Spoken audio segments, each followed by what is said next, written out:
And now, please welcome to the stage, ServiceNation co-chair, president of the Carnegie Corporation of New York, Mr. Vartan Gregorian.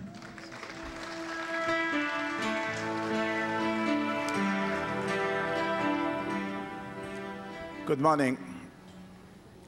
Mark Twain once said, "Sorry for this long letter, because I had no time to write a short one." I have written, printed, is available my speech about today on national service. I'll just try to give some highlights. First of all, I'm supposed to welcome many dignitaries. As you know, everybody in this room is somebody, so I'm not going to introduce all of you.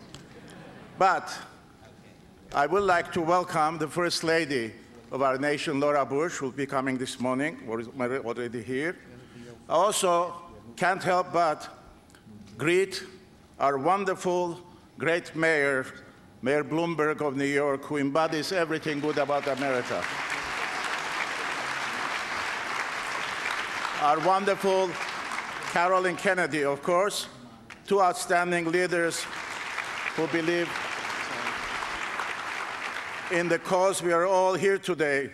I refer, of course, to extraordinary Senators Ted Kennedy and Orrin Hatch, who will be introducing a legislation today, if I'm not mistaken, in Congress to celebrate accomplishments of this gathering summit. And last but not least, I would like to pay tribute to Rick Stengel, Alma Powell, Bill Novelli, Elisha Ward, Usher Raymond Ford, and others who have served as co-chair of this event. And since we are in New York, this afternoon also you'll be having a chance to have one of our state's best and brightest and fiercest champions of service, Senator Hillary Clinton.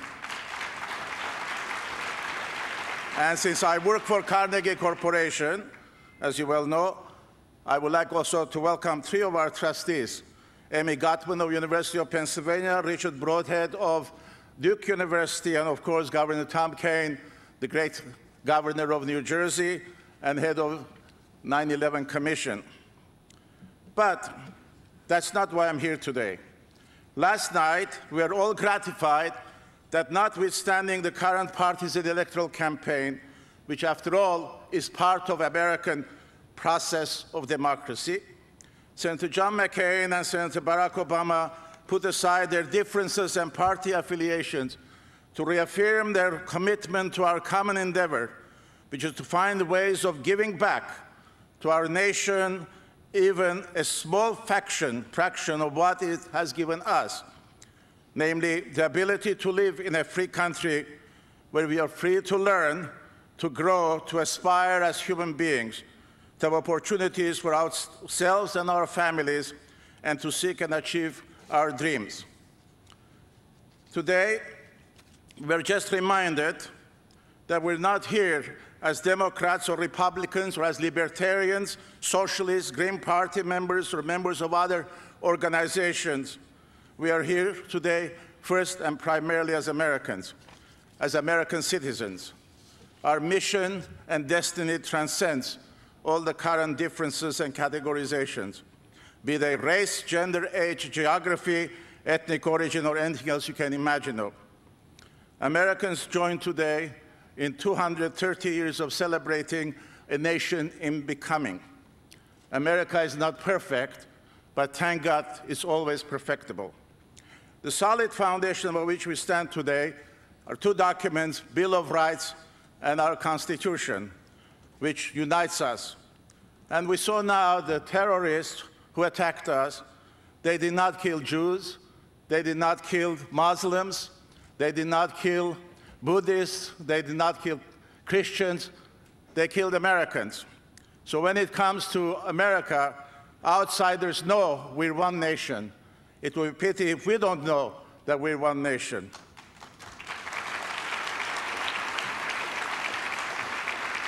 Today also is celebration of US civil society. It's stunning. Our nation has 1.4 million nonprofit institutions.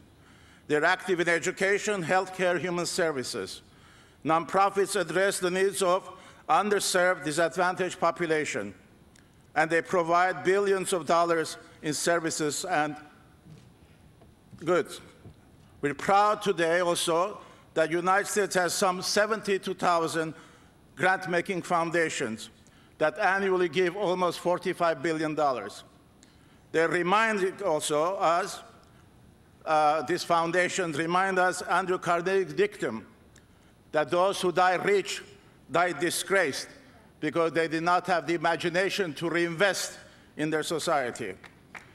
So much so, this generosity has been nationalized in America to the great consternation of the rest of the world, that even presidential candidates have to testify, bear testimony to the level of generosity and their goodwill by printing their tax returns to show how generous they are. The only exception is our wonderful mayor, because he does sometimes anonymously more than in print. In 2007, just to impress you, Americans gave $307 billion. What is significant, as last night was alluded to by our presidential candidates, that it's not the rich who give. 3/4 of Americans, families, give to charity an average of $1,800 each. Low-income families give 4.5% of their income to charity.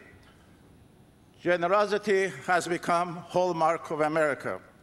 So much so that even our founder, Andrew Carnegie, understood this importance when in 1886, he wrote in his essay, The Triumphant Democracy, that one man's right is every man's right. Long ago, he said what was later, that justice denied, rationed is justice denied. Opportunity rationed is opportunity denied. And today, therefore, we're celebrating, but also rededicating ourselves to open ourselves to nations' needs, to nations' aspirations. Andrew Carnegie spent all his fortune by investing in American society and elsewhere, because he knew that disease has no borders. He knew that ignorance has no borders. He knew that poverty has no borders. What affects the rest of humanity sooner or later would affect us. And I'd like to end my remarks by reminding you, which I wrote in my essay, one of our great presidents, John Gardner, Carnegie Corporation, said democracy is not a spectator game. So first of all, I'd like to pay homage, and you'll be surprised, to politicians. Somebody has to work for American democracy to make it work. Politicians have gotten always bad rap, some of deservedly, but there are all kinds of politicians who fight for America that we don't want to fight. Politics is the engine, the laboratory of democracy. Somebody has to do the job. So while we criticize them, let's also praise all, from city council membership, all the way to mayor, all the way to Congress, Senate, and Washington.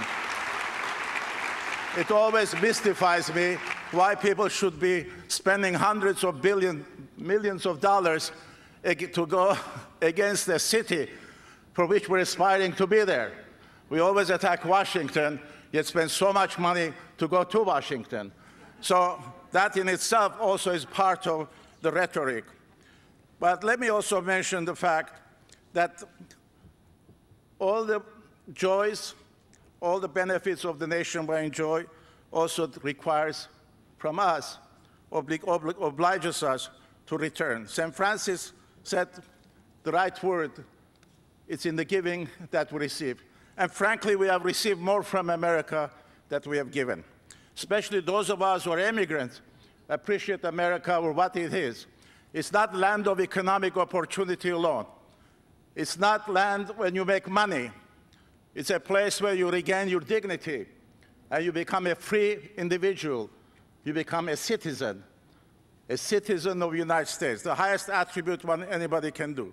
So last, I'd like to end by a quote from Oliver Wendell Holmes, Jr., who said, "A life is action and passion.